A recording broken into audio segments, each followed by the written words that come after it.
एक गांव में छगन नाम का गरीब आदमी अपनी पत्नी सुनीता के साथ रहता था। वह बहुत ही गरीब था और उसके पास खेत बिल्कुल नहीं था। इसलिए वह अपने गांव के जमींदारों के खेतों में काम करके अपना और अपनी पत्नी का पेट पालता था।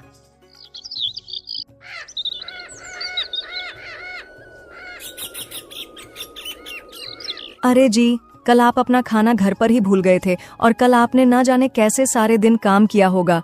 और आप एक खाना घर पर मत भूला करो। वैसे भी आप कितने दुबले पतले हो गए और खाना भी समय पर नहीं खाते। अरे सुनीता, क्या करूं? कल इतना ज्यादा काम ही पड़ गया था कि मैं सब कुछ भूल गया था। काम ज्यादा था, इसीलिए मैं घर से जल्दी निकल गया था। लेकिन आज खाना साथ में ही लेकर जाऊंगा। हाँ जी, अपना खाना उठाओ और जल्दी से जाओ, वरना आप पर साहब जी चिल्लाएंगे और मुझे यह बिल्कुल नहीं पसंद है कि आप पर कोई चिल्लाए।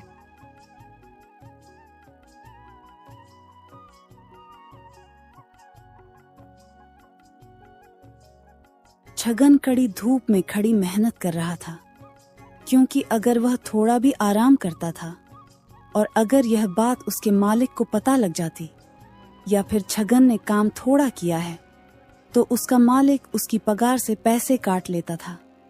उसके पैसे ना काटे जाएं, इसीलिए वह बहुत मेहनत करता था।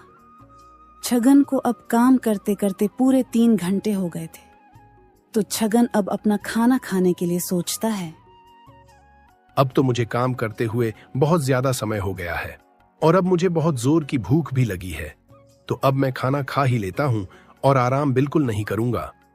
अगर मालिक ने जरा भी आराम करते हुए देख लिया तो बेफालतू में मेरी पगार से पैसे काट लेंगे और मैं नहीं चाहता कि कोई मेरी मेहनत का पैसा यूं ही हड़प जाए। छगन वहीं पास के एक पेड़ के नीचे बैठकर अपने खाने की थाली सामने रखता है। तभी वहां एक बुजुर्ग आदमी आता है और वह छगन से कहता है, बेटा, मुझ पर थोड़ी दया करो और मुझे कुछ खाने के लिए दे दो, क्योंकि आज पूरे 3 दिन हो गए हैं और मैं अन्य का दाना तक नहीं खाया और अब मुझे बिल्कुल भी सब्र नहीं आ रहा है और मुझे ऐसा लगता है कि अगर मुझे खाना नहीं मिला तो मैं जल्द ही मर जाऊंगा। उसे बूढ़े आदमी की बातें सुनकर छगन अपने मन में सोचता है, मेरे पास तो सिर्फ यह इतनी ही रोटी सब्जी है और यह तो मैं अपने लिए लाया था, और अगर मैं भी खाना नहीं खाया तो मुझसे तो सही से काम भी नहीं होगा और इन बूढ़े बाबा को भी बहुत जोर की भूख लगी है। तो मैं ऐसा करता हूं कि अपना खाना इन्हें ही दे देता हूं। हाँ हाँ बाबा जी, क्यों नहीं? अरे ये लो रोटी सब्जी और आप खा लो, जिससे कि आपकी भूख भी मिट जाएगी। लेकिन बेटा, तुम्हारे पास तो सिर्फ इतना ही खाना है और अगर मैं तुम्हारे इस खाने को खा लिया तो फिर तुम क्या खाओगे? नहीं नहीं बेटा, अपना खाना तुम खा लो, मैं कहीं और जाकर देख लूंगा। शायद भगवान के भरोसे मुझे कोई खाना दे दे। नहीं नहीं बाबा जी, मेरा घर यही पास में ही है, तो मैं अपने घर में जाकर खाना खा लूंगा। वैसे भी मुझसे ज्यादा आपको भूख लगी है, क्योंकि आपने 3 दिनों से कुछ नहीं खाया है और इस खाने पर भी मुझसे ज्यादा आपका हक है, तो आप बेफिक्र होकर खाओ। फिर वह बूढ़ा आदमी छगन के द्वारा दिए गए खाने को तुरंत खाने लगता है। बेटा, तुमने मुझे खाना देकर मुझ पर बहुत बड़ा उपकार किया है और अब मुझे समझ में नहीं आ रहा है कि मैं तुम्हारी किस तरह और क्या मदद करूं। देखो बाबा जी, मुझे आपकी कोई मदद नहीं चाहिए और यह तो बस मेरा फर्ज था जो मुझे मौका मिला आपकी मदद करने का। बाबा जी, आप बस भगवान से मेरे लिए बस इतनी प्रार्थना कर दो कि मेरे घर में कोई संतान का जन्म हो। बाबा जी, मेरी शादी के बहुत वर्ष हो चुके हैं, लेकिन मुझे अभी तक संतान का सुख नहीं मिला है और अगर आप यह प्रार्थना मेरे लिए करोगे तो मुझे पूरा विश्वास है कि भगवान आपकी है प्रार्थना जरूर स्वीकार करेगा और मुझे संतान का सुख देगा। हाँ बेटा, मैं भगवान से यह प्रार्थना कर रहा हूं कि तुम्हें जल्द से जल्द एक संतान की प्राप्ति हो।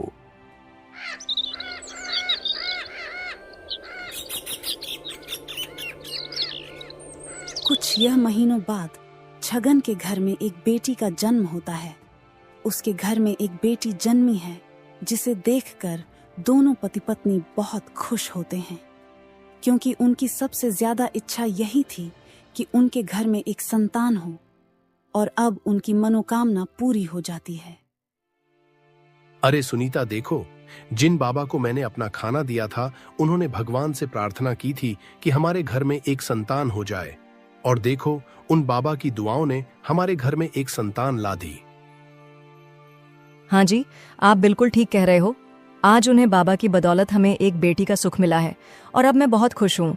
इसीलिए मैं अपनी बेटी का नाम गीता रखती हूँ। बताओ जी, आपको यह नाम कैसा लगा? सुनीता, मुझे तो यह नाम बहुत अच्छा लगा है।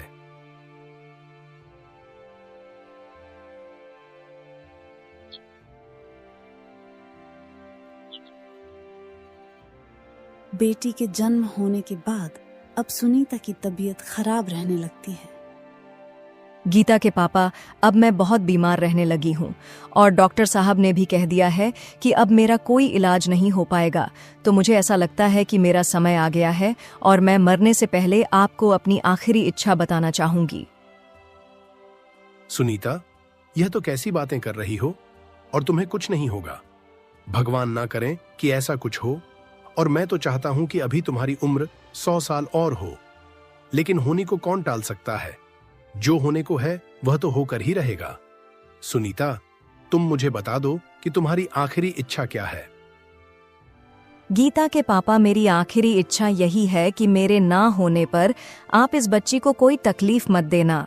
आप इसे बेहद लाड प्यार देना और इसे हर समय खुश रखना।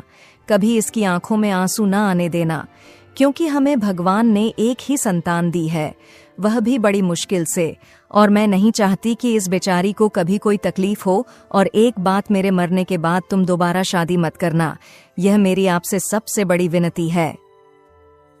सुनीता, तुमने मेरा बहुत साथ दिया है। हर मुसीबत में तुमने मेरा साथ दिया है और आज तो मुझे छोड़कर जा रही हो। मुझे बहुत दुख हो रहा है। सुनीता, मैं अपने दुख को अपने लफ्जों में नहीं बयां कर सकता, लेकिन सुनीता, मैं तुम्हारी इन सभी बातों पर बेहद ध्यान दूंगा और अपनी बेटी को सबसे ज्यादा लालाड प्यार दूंगा और उसे कभी भी कोई तकलीफ नहीं होने दूंगा। यह मैं तुमसे वादा करता हूं। हाँ, मुझे पूरा विश्वास है कि तुम मेरी बातों को जरूर मनोज और इस बेटी की आंखों में आंसू नहीं आने दोगे, इसे खुश रखोगे। सुनीता, तुमने इसे बहुत लाड प्यार दिया है और तुमने इसकी बहुत परवरिश की है, लेकिन मैं भी तुम्हारी तरह इसे लाड प्यार दूंगा और इसकी अच्छे से परवरिश रखूंगा। इसे कभी सर पर नहीं बिठाऊंगा ताकि कोई चील उड़ा कर ले जाए। इस जमीन पर नहीं रखेगा ताकि सांप काट ले। इसे हर समय अपनी गोदी में रखूंगा।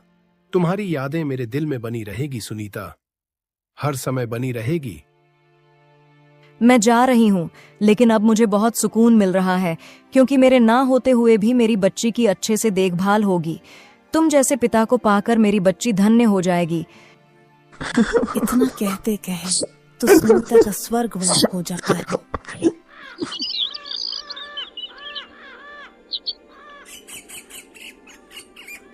सुनीता के गुजर जाने के बाद छगन बहुत उदास रहता था, लेकिन बेचारा अपना घर चलाने के लिए लोगों के खेतों में मेहनत मजदूरी करता था।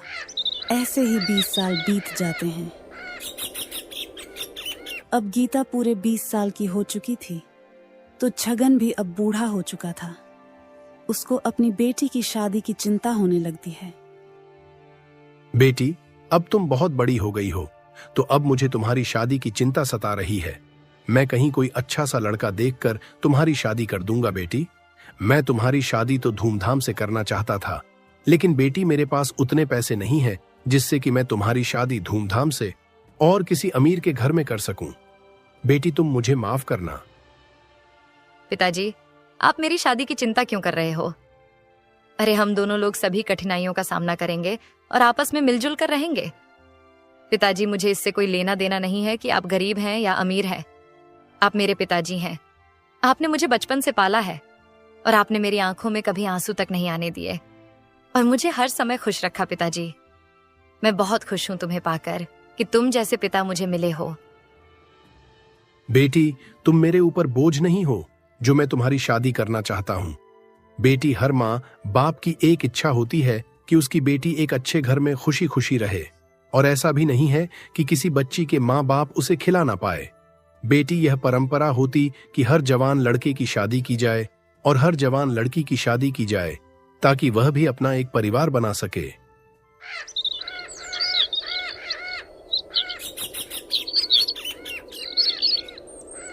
कुछ दिन बाद छगन अपनी बेटी की शादी एक मोहन नाम के लड़के से कर देता है, जो कि एक किसान होता है।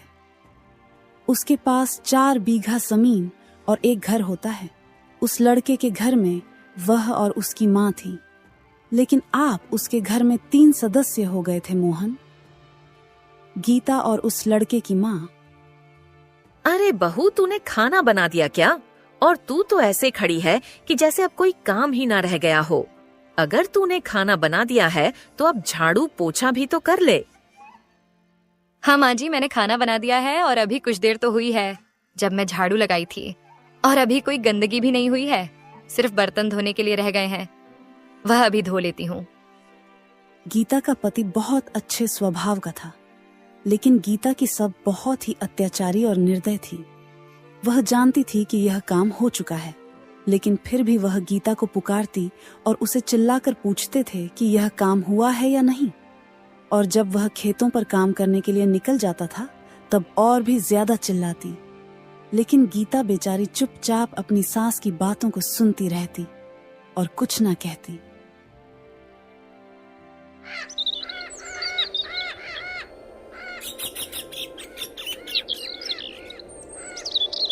गीता की सास का चिल्लाना तो अब रोज का काम हो गया था।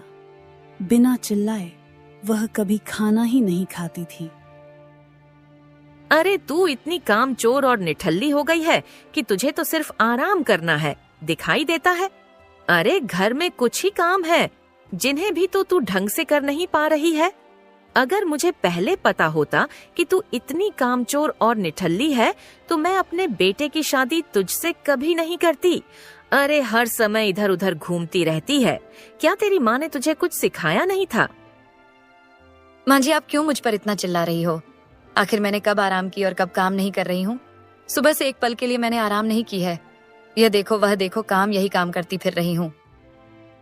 अरे घर में खाना बनाने और झाड़ू पोछा करने के काम को तू इतना काम कह रही है?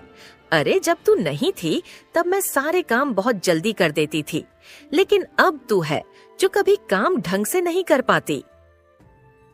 गीता की सास गीता पर चिल्ला ही रही होती है, तभी वहां मोहन आ जाता है। माँ, क्या हुआ? आप इतना क्यों चिल्ला रही हो?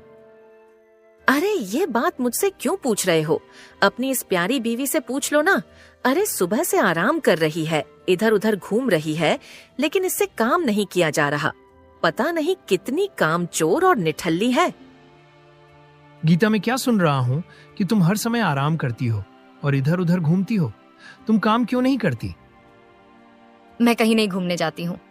सुबह से उठती हूँ और कामों में लग जाती हूँ और शाम तक काम खत्म ही नहीं होते हैं। अरे एक काम खत्म होता है तो दूसरे काम को करने में लग जाती हूँ। बिना कुछ खाए पिए मैं काम में लगी रहती हूँ, लेकिन मांझी रहती है कि मैं कुछ काम ही नहीं करती हूँ। अरे मैं जितना काम करती हूँ वह मुझे और भगवान को पता होगा। मोहन जानता था कि गीता बहुत काम करती है और कहीं घूमने नहीं जाती है, लेकिन उसकी माँ उसे पर हर समय बेफालतू में चिल्लाती रहती है। बेचारा मोहन कुछ कह भी नहीं पाता है। अपनी माँ के सामने वह खुद लाचार था और बेचारा उल्टा गीता को ही डांटना लगता है। देखो गीत, मैं तुम्हें बता दे रहा हूं कि तुम अगर इस घर में रहना चाहती हो तो शांतिपूर्वक रहो और काम करते रहो। अगर तुमने आज के बाद काम नहीं किया तो मैं तुम्हें बहुत पीटूंगा। अब तुम जाओ और मेरे लिए खाना लगा दो। मुझे बहुत जोर की भूख लगी है और मुझे खेत पर भी काम करने के लिए जाना है। अपने पति की ऐसी बातें सुनकर गीता की आंखों में आंसू आ जाते हैं और मोहन बेचारे की आंखों में भी आंसू आ जाते हैं, लेकिन फिर भी बेचारा आंसुओं को छुपाकर चिल्ला देता है। फिर गीता खाना लगती है और मोहन भी खाना खाने के लिए बैठ जाता है। तभी मोहन समझाते हुए गीता से कहता है, गीता, मुझे माफ करना जो मैं तुम पर बेवजह चिल्लाया, लेकिन गीता, यह मेरी भी मजबूरी थी जो मैं तुम पर चिल्लाना, क्योंकि अगर माँ के सामने मैं तुम्हारी तरफदारी करता तो माँ को बहुत बुरा लगता। और जब माँ नाराज हो जाती हैं तो वह खाना तक छोड़ देती है, और अगर वह खाना छोड़ देती है तो वह बीमार पड़ जाती है। इसीलिए उनके सामने मुझे उनकी तरफदारी करनी पड़ती है, और माना कि मैं उनकी तरफदारी ना करूं तो गांव वाले मुझे ही बुरा भला कहेंगे कि बाप तो है नहीं, लेकिन माँ है, उसको भी ढंग से खाना नहीं दे पा रहा है, इसलिए मुझे माफ करना। अरे जी, आप माफी क्यों मांग रहे हो? ये तो आपका फर्ज था। आपकी माँ की तरफ से मुझ पर चिल्लाना मुझे बुरा तो लगा, लेकिन मुझे ये नहीं मालूम था कि आप अपनी माँ के जितना मुझे भी प्यार करते हो। अंग्रेजी अब मुझे बिल्कुल भी बुरा नहीं लगेगा। आप चाहे जितना मुझ पर अपनी माँ की तरफ से चिल्लाना, मैं यही समझकर भूल जाया करूंगी कि आप अपनी माँ के जितना मुझे भी प्यार करते हो। हाँ गीता, मैं अपनी माँ के जितना तुमको भी प्यार करता हूँ, लेकिन अफसोस इस बात का कि माँ तुम्हें नहीं समझ रही है। अगर मन भी तुम्हें मेरे जितना प्यार देने लगे तो इस घर में बहुत खुशी रहेगी, लेकिन मन एक काम बिल्कुल नहीं करेगी, वह तो चिल्लाया ही करेगी। लेकिन सुनीता, मैं अपनी तरफ से और अपनी माँ की तरफ से हाथ जोड़कर माफी मांगता हूँ। अरे जी, आप मुझसे माफी मांगकर मुझे शर्मिंदा मत कीजिए, और अब आप खाना खा लीजिए, नहीं तो कहीं ये बातें माँ जी ने सुन ली तो वह आप पर भी चिल्लाएंगे।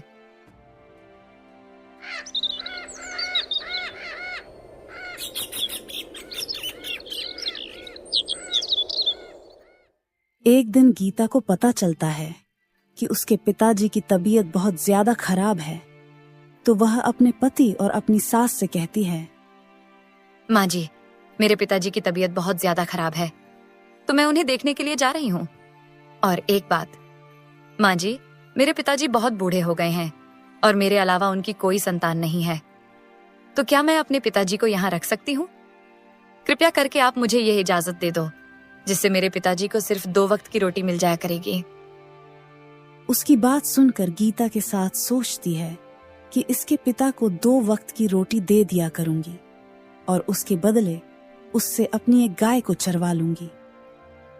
हाँ ठीक है, तू अपने पिताजी को अपने साथ यहाँ ले आना, लेकिन तेरे पिता को मेरी गाय जंगल में चली होगी, तभी मैं उसे यहाँ रख सकती हूँ। गीता के पास अपनी सास की शर्त को मानने के अलावा कोई दूसरा रास्ता भी नहीं था। वह जानती थी कि उसके पिता को समय से खाना नहीं मिल रहा होगा, इसीलिए वह अपनी सास की शर्त मान जाती है और अपने पिता को लाने का निर्णय करती है।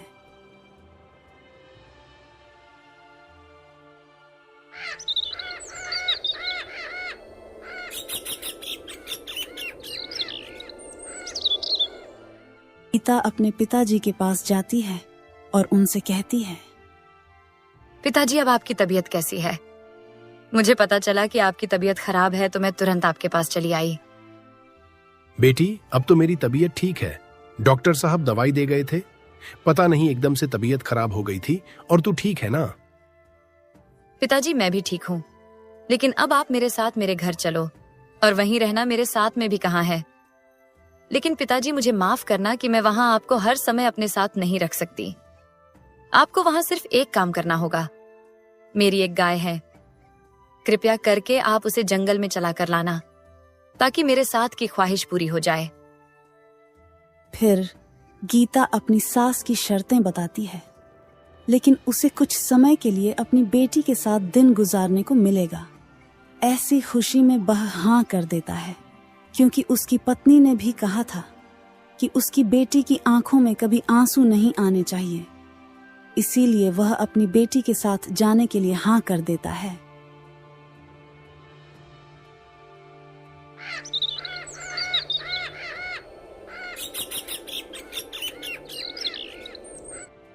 छगन अपनी बेटी के घर चला जाता है और वहां सबसे मिलकर प्रणाम करता है। अब उसकी सास भी गीता को कोई ताना नहीं देती थी। इसी तरह से दोनों बाप, बेटी और उनके परिवार के सभी लोग खुशी रहने लगता है।